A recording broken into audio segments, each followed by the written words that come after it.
अगर हम बात करें एग्रीकल्चर की, तो एग्रीकल्चर क्या होता है? A primary activity which produces most of the food that we consume, that is known as agriculture. It also produces raw materials for various industries. And now let's talk about the types of farming. So primitive subsistence farming practice on a small patches of land with the help of primitive tools like hoe, dhow and digging sticks and family labor. इसमें example आ जाएगा slash and burn agriculture, झूमिंग या फिर shifting cultivation.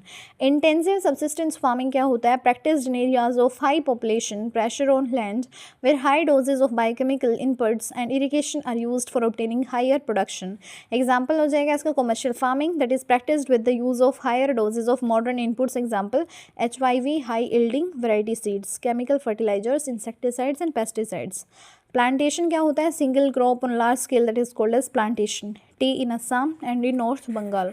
इसके बाद जो next question है, coffee in Karnataka, bamboo in north east. India has 3 cropping seasons. One is rabi crops that is sown in winter from October to December and harvested in summer from April to June.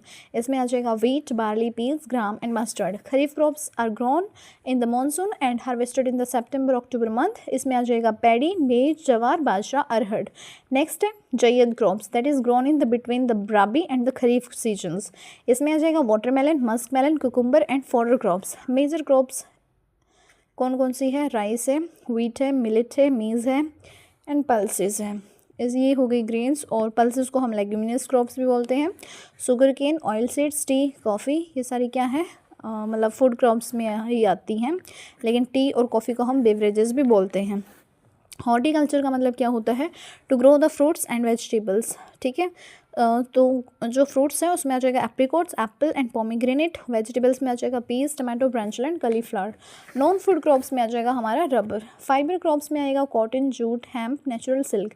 Jute को हम बोलते हैं golden fibre भी. Sericulture क्या होता है? Rearing of silk worms for the production of silk fibre, that is called as sericulture. And technological and institutional reforms हुए थे green revolution, white revolution. Bhoodan, Gramdan, zamindars distributed their lands to the landless, that is known as bhudan. This movement was initiated by the Vinoba Bhave, so that's also known as bloodless revolution. ठीक है, ये exam में भी question पूछा जाता है. Mineral क्या होता है? तो mineral as a homogeneous naturally occurring substance with a definable internal structure, that is called as mineral.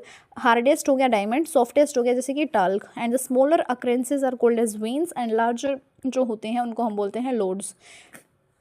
ठीक है, और डिटेल में हम बाद में बात करेंगे. Thank you so much for watching and stay connected.